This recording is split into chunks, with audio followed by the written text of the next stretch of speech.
Want to know if cleaning your shower actually restored its flow, instead of just guessing? Fill a bucket for 10 seconds before you start and note the amount. This measures flow rate, not water pressure itself, but a clear increase here means less water is being blocked before it reaches you. Begin with the shower head. Unscrew it and check the tiny holes on its face. Mineral deposits build up here constantly, especially in hard water areas, quietly choking the flow without any warning signs.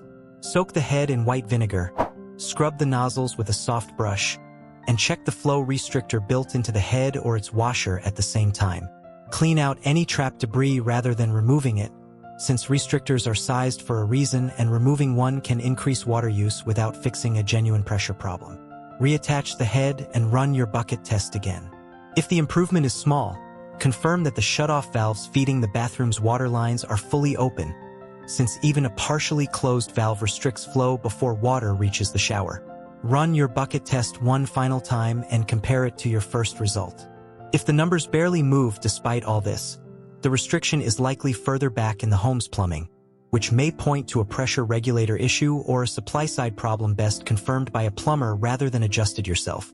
Compare your first and last bucket fill, and you'll know whether the blockage was in the shower or somewhere deeper in the system. If your numbers went up, like this test for the next slow shower.